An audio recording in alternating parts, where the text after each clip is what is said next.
Ronald, Ate Annalisa, Ate Jenna, Ate Beverly, and Brother Joel. Ayan, pakipasa na po yung link natin at mag-start na po tayo. So, ayan, Pastora Mary Lou. So, basahin muna po natin yung house rule ano po bago tayo mag-start.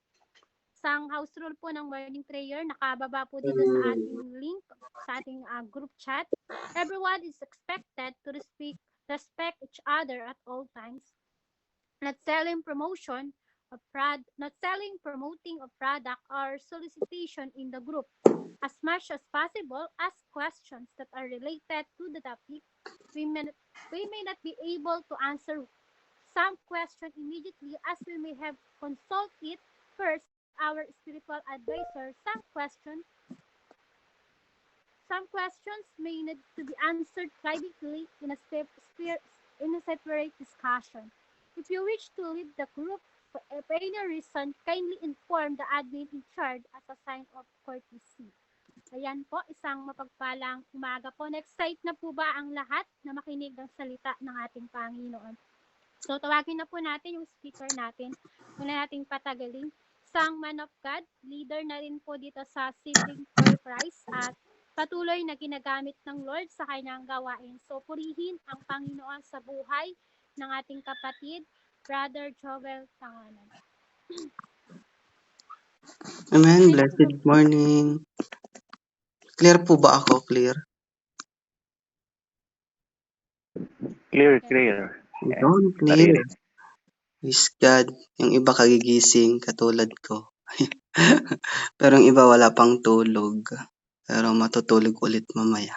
And praise God sa bawat isa at ay ito palang paggising natin, pag-attend natin sa mga gawain ng Lord ay pinapasalamatan natin lagi-lagi. Kaya ang topic natin ngayon is give thanks at all times. Ang ganda pag sa unang buwan ng December season na kung saan we celebrating Christmas season, lalong-lalo na sa Pilipinas, mararamdaman mo talaga yung spirit of Christmas born of Jesus Christ. Kaya ngayong umaga ang topic po natin ay give thanks at all times. Hindi po Katniel, kilala ko kayo. So, Brother Abraham, Ate Marichu. Yun, hindi po Katniel ngayon. Pero paano natin ano yon kung sa buhay natin is dito, maraming mga ganong bagay, breakups, namatayan ka, paano tayo magpapasalamat sa ganong sitwasyon? Makinig po tayo sa salita ng Lord at basahin muna natin yung teksto natin na matatagpuan po natin sa 1 Thessalonians 5:16 to 18. Sabi niya diyan, rejoice always, pray without ceasing. In everything, give thanks, for this is the will of God in Christ Jesus for you. Ganda, no? Kaya manalangin po muna tayo bago tayo mag-start.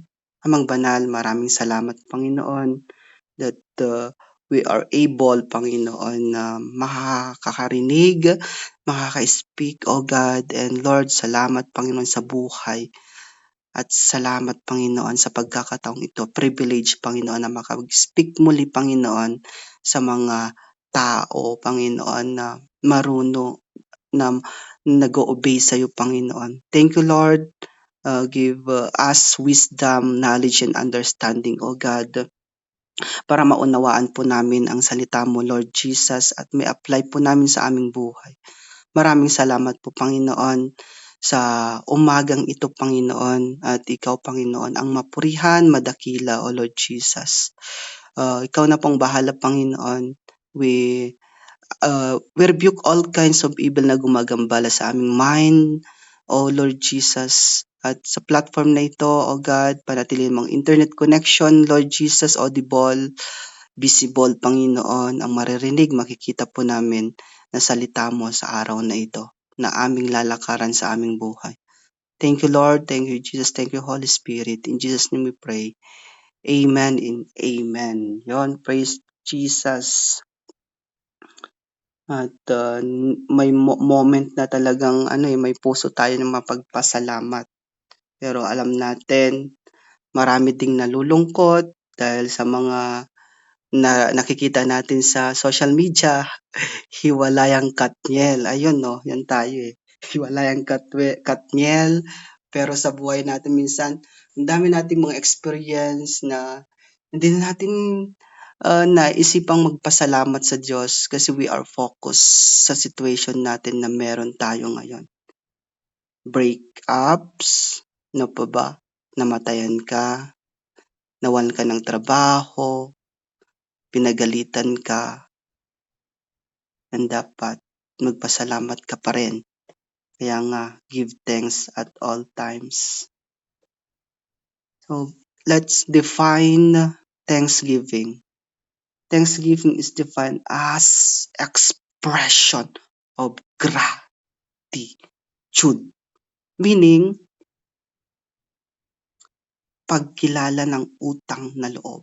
Ang ganda pala ng meaning ng Thanksgiving pero hindi natin na-appreciate. Devotion, sacrifice, praise, or an offering. And ito pa, meaning is to glorify God as an act of worship. Ito yung act na kung saan sinasamba natin ang Lord, nagpapasalamat tayo. Doon pa lang nagpasalamat ka every gising mo, salamat Lord. Wini-worship mo na ang Lord. Matindi pala ang meaning ng Thanksgiving pero ang iba wala, hindi na naisipan magpasalamat, ano lang ng konting biyaya, wala na. Hindi naman lang pinasalamatan ang Lord, di man lang binalik yung pasasalamat sa Lord. Inangkin nga yung iba di po ba? Is to glorify God as an act of worship. Tignan mo sarili mo, yung sarili natin.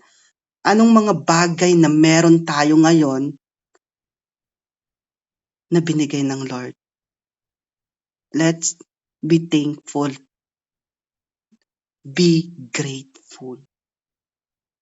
So maraming pagdiriwang ng pagpapasalamat. Harvest Festival, kapag nakapasa ka sa board exam, nagdadaos ng pasasalamat. Kapag Christmas, di ba?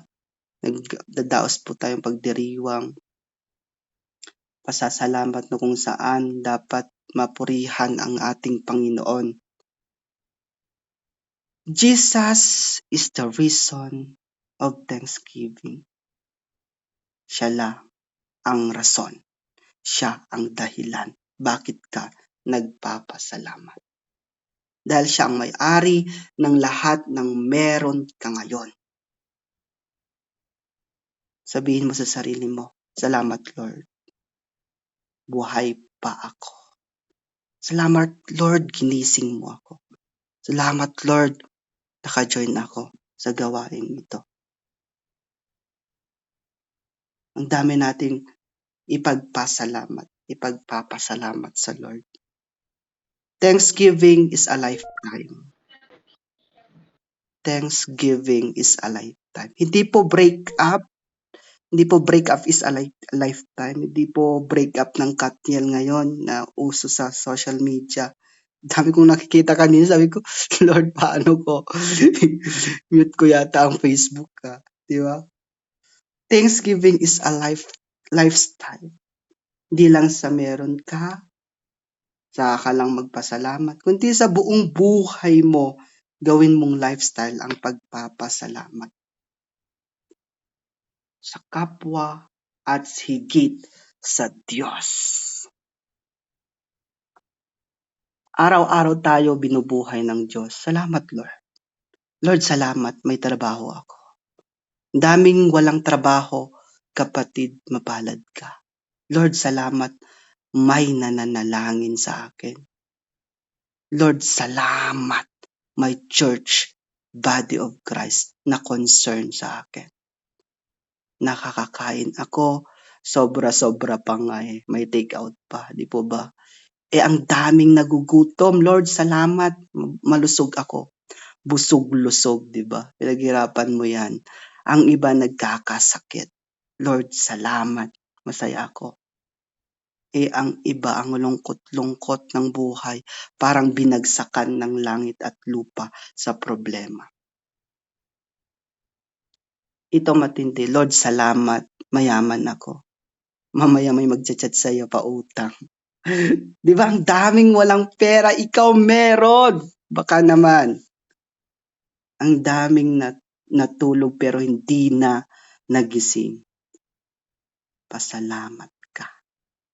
Ipagpasalamat mo yan sa Lord. Saan ka punta? Uso noon? To the moon. Sabi nila, road trip, broom broom. Ganun ba yon? Magpasalamat ka kasi dito ka napunta sa para church na ito, morning prayer and devotion. So, pag tinanong ka ulit, saan ka punta? Dapat ang sagot mo, to the church, to the Lord, praise, pray, and give thanks to the Lord. Hindi po sa social media, magko-comment sa mga post ng Katniel, breakups, hindi po doon. Doon ka punta sa church, sa body of Christ, na concern sa'yo, sa Lord, mag-praise ka, mag-pray ka, and give thanks to the Lord. Magpasalamat ka sa Panginoon. Give thanks at all times. Sa lahat ng oras, magpasalamat tayo. Because God is good all the time. Sa sarili mo pa lang, ang daming ginawa ng Lord sa buhay mo. 1 Thessalonians 5:16 to 18, di ba? Ano sabi dyan? Rejoice always. Pray without ceasing.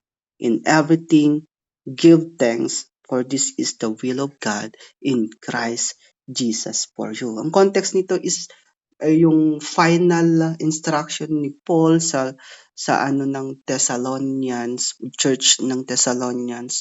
It is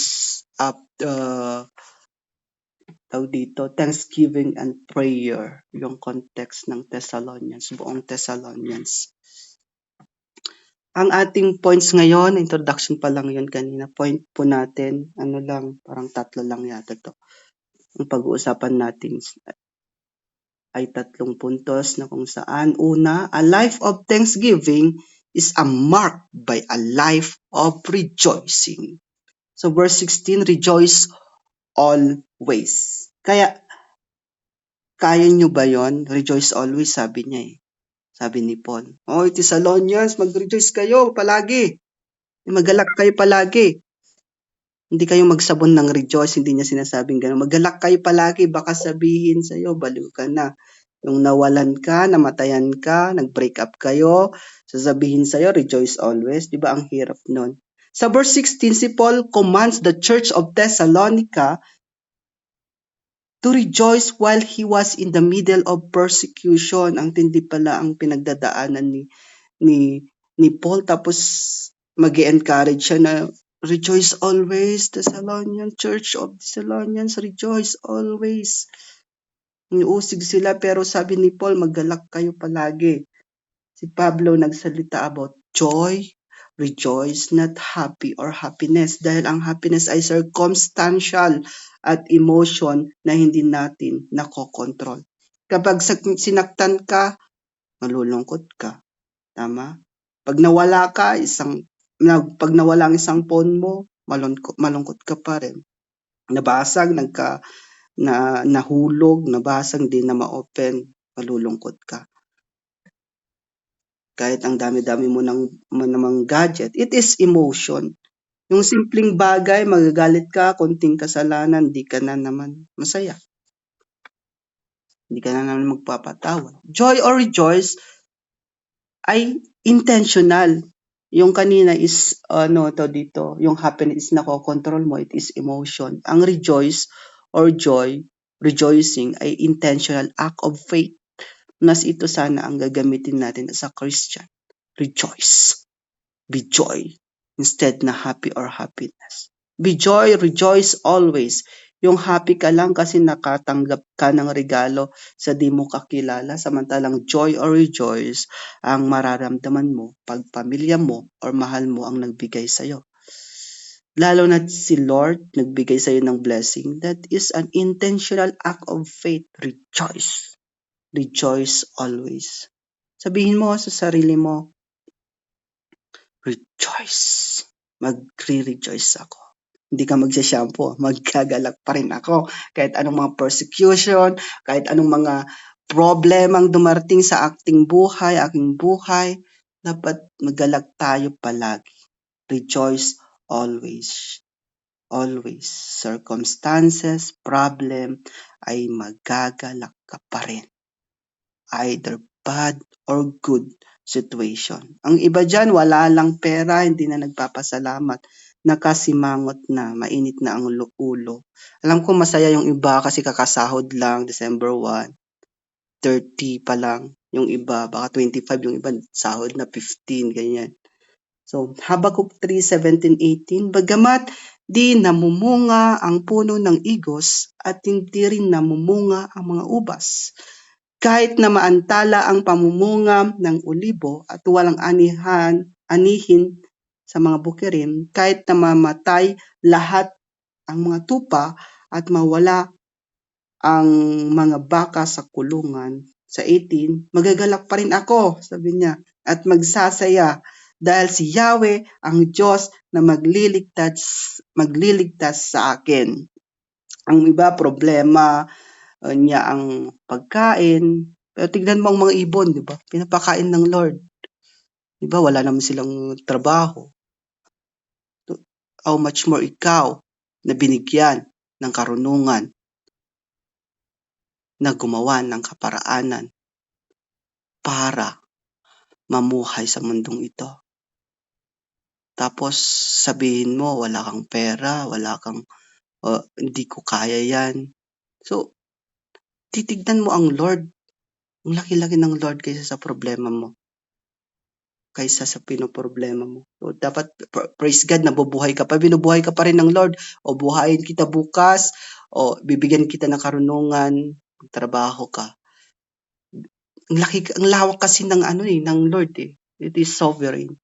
God is sovereign. Ang tindi no. If you trust everything sa Panginoon, your emotion hindi nagbabago as a Christian. Yes, nagbabago emotion natin, literal, pero ang point ko, your act as a servant dapat may galak. May tuwa pa rin. Eh ang iba natira lang ang emotion, nagtampo na. Ayaw na mag-serve sa Lord, sasabihin pa, okay lang ako. Pero hindi ka okay, mas lalong hindi kayo okay ni Lord. Kasi may pinangako ka at sinumpaan sa harap niya na kahit anumang mangyari, magsisilbi ka pa rin. So, nandun yung nasanguso ang, naman yun? Basta yun, narinig ko lang. Kahit 3 na lang kayo sa church o sa isang platform na dinadaluhan mo, magpapatuloy ka pa rin. Dahil minsan, di tayo iniwan ng Panginoon, ni pinabayaan man ni Lord. So magalak ka palagi. Yan ang sabi ng verse 16. A life of thanksgiving is marked by a life of rejoicing. Yung first point po natin. A life of thanksgiving is marked by a life of rejoicing. Next point po tayo. A life of thanksgiving is marked by a life of non-stop prayer. Verse 17. Sabi dyan, pray without ceasing.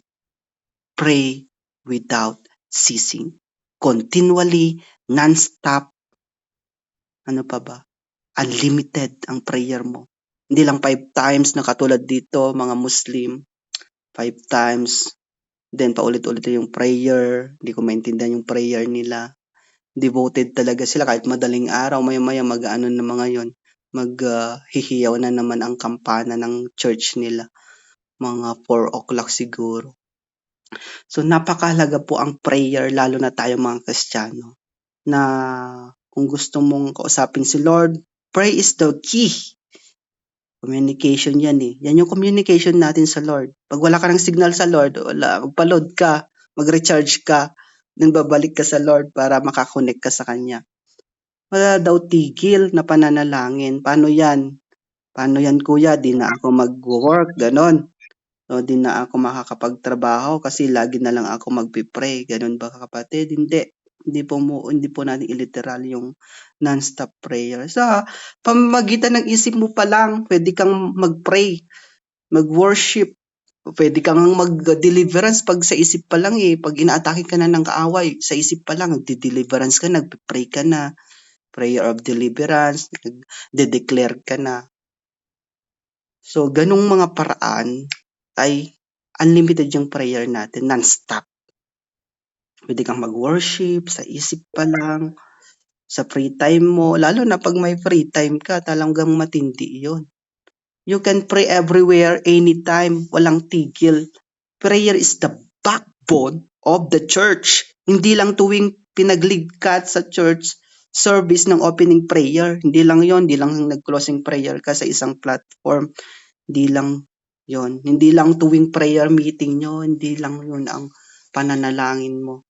Hindi lang pag may kailangan sa manalangin. Before meals, before sleep, before eat, nagagawa ba natin yon? Before travel, etc. Be prayerful. Gawing lifestyle ang prayer. Be persevere. Be patient. Kahit di sinagot ang mga panalangin natin. Yes, no, wait ang common answer sa mga prayer natin. Natugunan, nasagot ang prayer mo. Salamat Lord. Continue to pray pa rin. Kasi malawak ang Lord, sovereign ang Lord, marami siyang ibibigay blessing, basta tama lang yung motibo mo, yung puso mo sa pagpananalangin, sa kanyang paghingi ng panalangin. Pray for others, hindi lang sarili mo. Be a prayer warrior, prayer intercessor.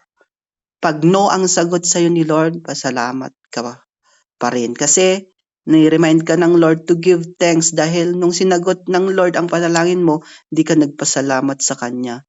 Kaya ngayon, no ang sagot ni Lord dahil ayaw Kanyang palalo at mapahamak. Pag wait naman ang sagot ng Lord sa panalangin mo, pasalamat ka pa rin at be patient kasi inaayos na ni Lord ang hiling mo. Maging matyaga sa paghihintay. Minsan si Lord tuso. Kailanman si Lord hindi late nagtutugon ng pangangailangan natin. Atat lang tayo, atat ka lang kapatid. Minsan si Lord on time sa pagbibigay ng needs mo. Minsan sobra-sobra pa nga eh. Kilala tayo ng Lord. Kaya wag tayong atat at demanding. Wag lang puro penge noon. Magsiserve ka sa Kanya, mag-serve ka sa Kanya. Dapat may gagawin ka, hindi lang hingi ng hingi. Mag-serve ka sa Kanya para deserve mo ang mabigyan ng blessings.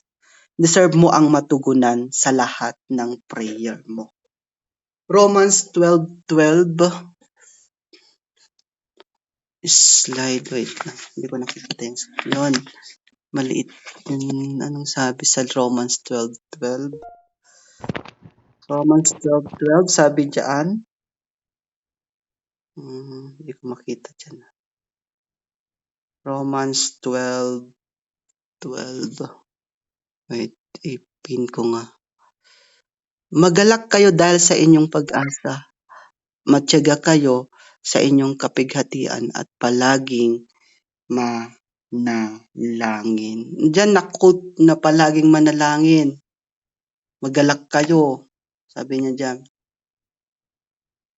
Matyaga kayo sa inyong kapighatian.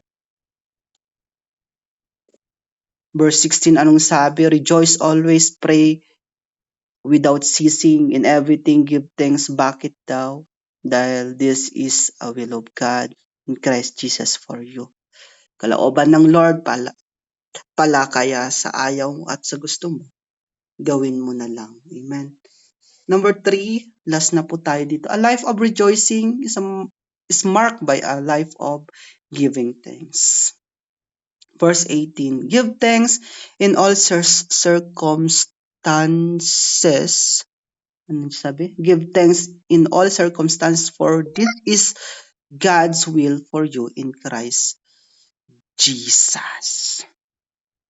Sa pagkakataon na walang-wala ka at sa kasaganaan na iyong natatamo ngayon, let's giving thanks to God. It's all about giving thanks. Pagpapasalamat. Pagbibigay ng pasasalamat sa Lord. Kaya mamaya, may offering time to po tayo. Ay, joke lang. Sa buhay ni Job, anong nangyari sa kanya? In one day, nawala lahat sa kanya. 10 anak, namatay, ari-arian, kayamanan, lahat. Lahat nawala. Pati yung asawa niya, dapat kakampi niya sa trahedya na nangyari sa kanya. Anong sabi ng asawa niya? Sumpain mo na ang Diyos mo at mamatay ka na. Ay, may gulay. Asawa mo, ginaganyan ka. Imbes na karamay mo. Till death do us part, sabi niya. Pero ganun pa rin ang asal. Hindi pa dyan nag-level up pa ang suffering ni Job. Nagkasakit sa balat, di na makalakad, makatayo. Pero anong attitude ni Job? Anong attitude ni Job? Lord, salamat. Lord, thank you. Nagpasalamat pa rin siya. Job 1:21, anong sabi dyan? Pag nababasa ko ito, nabe-bless ako. Kasi pag in-apply po natin to. And he said, naked I came from my mother's womb, and naked shall I return. Shall I return there? The Lord gave, and the Lord has taken away. Blessed be the name of the Lord. Sabi niya sa Tagalog, hubad akong lumabas sa sinapupunan ng aking ina. Hubad din akong babalik sa lupa. Si Yahweh ang nagbigay, si Yahweh rin ang babawi. Purihin si Yahweh. Kaya yung iba, lalo yung Kristiyano, nakakagigil pag Kristiyano, tapos ang yabang-yabang, dami lang pera, tapos di ba? Si Lord ang nagbigay niyan. Kung gusto niyang bawiin, babawiin niya yan. Iyak ka ngayon. Tanggal ang angas mo ngayon pag kinuha ni Lord. Christian pero ganun yung ugali. Mahirap yun. Buong Kristyanismo ay nasama sa kanyang pag-uugali. Grabe, no? Ang iba sa atin, kala ng iba, madadala ang lahat ng kayamanan sa kabilang buhay. Ang hirap nilang tumulong sa kapwa. Si Job ay isa lamang sa mga ilang Bible character na matindi ang faith, matindi ang pagpapasalamat niya sa Lord. Si Jesus, even si Jesus nagpasalamat sa Ama before nag-feed ng 5,000 katao. Si Paul at Silas nagpasalamat pa rin kahit nakakulong. Naalala ko lang, share ko lang saglit. Nung December 22 to December 24, 2017, di ba ako nakakilala niyan? Nakulong ako. Hindi ako kriminal. Nakulong ako dahil sa isang ID na naiwan ko lang sa trabaho ko dahil nag-CR ako sa isang church, masjid ang tawagin. Ano lang yung distansya, tapos biglang yung police.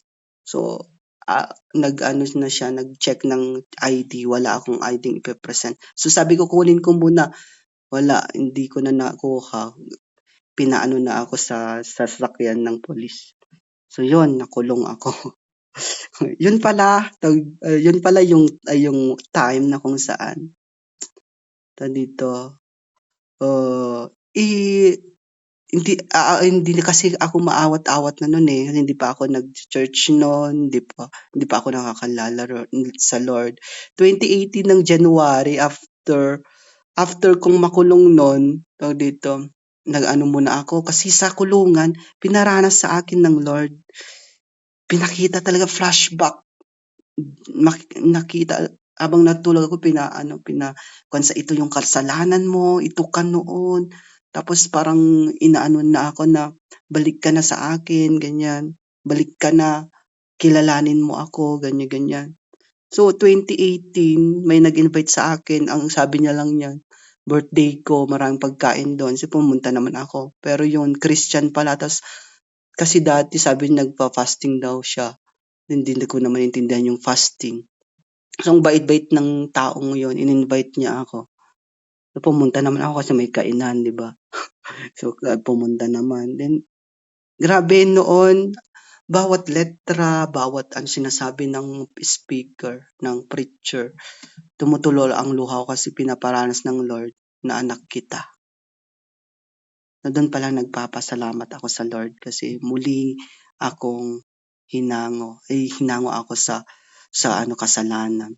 And binalik ako ng Lord, bumalik ako sa Lord kasi bata ako, pinapaano na ako sa simbahan, Methodist kami noon. Tapos naging Catholic ako nung nag-college. Pero wala pang yung relationship sa Lord. Wala pa yung talagang conversion talaga na matindi sa Lord. So thanks God, since 2018 naging Christian ako. Tinanggap ko sila believers sa Lord. Salamat sa Panginoon. Dito ako nakatanggap sa Saudi Arabia. Hindi ko akalain na mapupunta ako dito. Kasi dati ayaw kong mag-abroad. Ang ganda-ganda na ng trabaho sa Pilipinas. Fast food chain. Kung saan-saan ako nagtatrabaho. North to south ng Metro Manila. Ang ganda-ganda ng trabaho. Tapos biglang tatawag yung mga pinsan ko dito. May offer dito na syempre, dito, pinag-pray ko muna sa Lord and every Sunday sa Catholic nagtatights talaga ako. Tatights ako sa Catholic noon. So praise God, Thanksgiving. Jesus is the reason for Thanksgiving. Thanks in Greek word, Eucharistio, means God's grace works well. The Hebrew word means throw down. This is equivalent to word thank you. Thank you. Eucharistio. Yada. Philippians 4:6. Do not be anxious about everything, but in every situation, by prayer and petition, with thanksgiving, present your requests to God. Ganda i-meditate nito. Do not be anxious. Sabi ng Panginoon. Do not be anxious. Kapatid, kailan yung last nagpasalamat ka? Kailan yung last na huling nagpasalamat ka sa nanay mo, sa tatay mo, sa anak mo, sa asawa mo, sa kaibigan mo, sa taong tumulong sa'yo? Kailan mo balak sabihin, salamat, thank you, salamat Nay, Tay, salamat. Sabihin mo yon pag namatay na sila. Sasabihin yon pag andun na sa critical na kondisyon ang mahal mo sa buhay.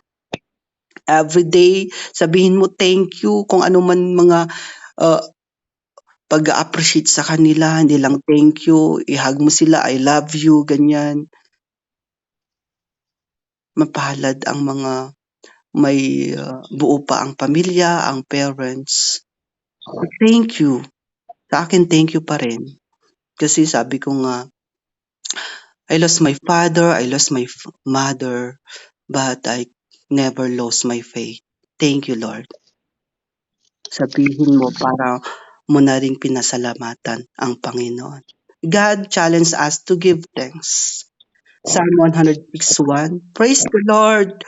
Oh, give thanks to the Lord, for He is good, for His mercy endures forever. At the end of chapter 9:15 of Corinthians, sabi ni Paul, thanks be to God for His indescribable gift. Hindi mailarawan na regalo. The indescribable gift na tinutukoy ni Paul is the gift of salvation. Lord, salamat. Salamat sa salvation.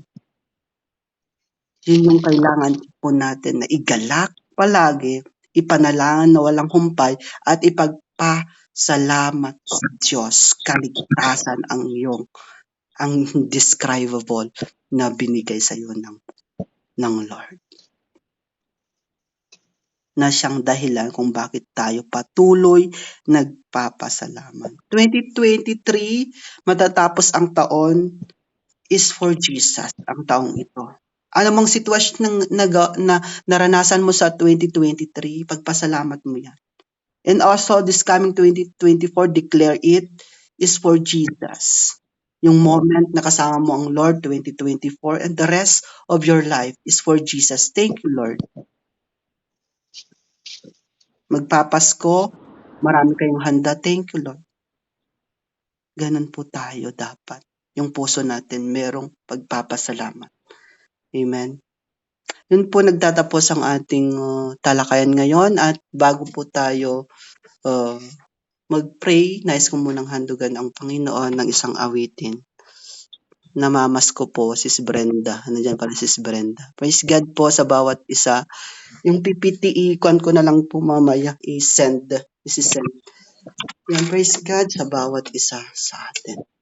Salamat, Panginoon. Salamat, Lord.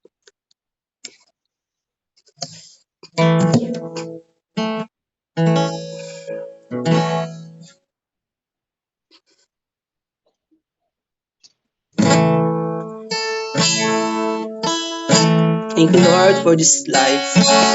Thank you, Lord, for the blessing.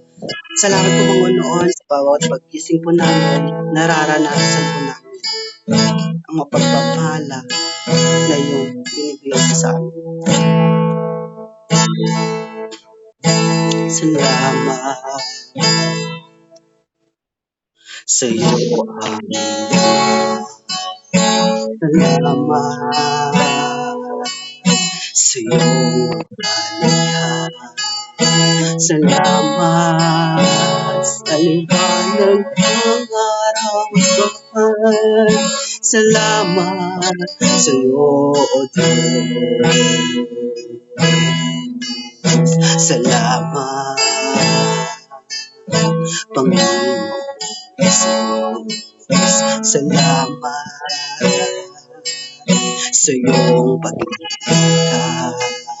Salamat sa buhay na walang hanggan. Salamat, salamat sa iyo. Walang hanggang pasasalamat. Sa'yo aming sasambitin. Maging sa huling sandali ng aming buhay. Pasasalamat sa'yo walang hanggan.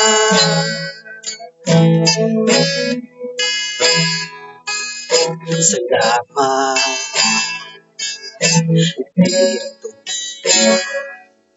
Salamat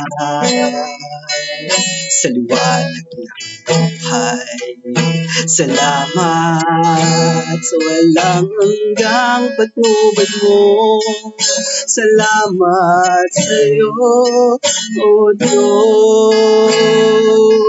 Salamat sa mga magulang ko. Salamat sa mga kapatid ko. Salamat sa lahat ng kaibigan ko. Salamat, salamat sa iyo, Lord Jesus. Walang hanggang pasasalamat. Thank you, Lord. Sa'yo aming sasambitin. Sa huling sandali ng aming buhay.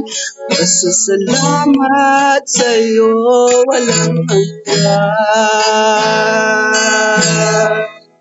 Salamat sa bawat pagsubok. Salamat sa tibay ng loob. Salamat sa landas ng pagbabago. Salamat sa iyo, Diyos. Salamat sa pagkas na pag-ibig mo. Salamat, iniibig. Salamat sa bawat taong nagmahal. Salamat, salamat sa'yo. Walang hanggang pasasalamat. Ang sa'yo aming sasambihin. Maging sa huling sandali ng aming buhay. Pasasalamat sa'yo, walang hanggan. Walang hanggang pasasalamat. Sa'yo aming sasambihin. Sa huling sandali ng aming buhay. Pasasalamat sa'yo, pasasalamat sa'yo, pasasalamat sa'yo, walang hanggan.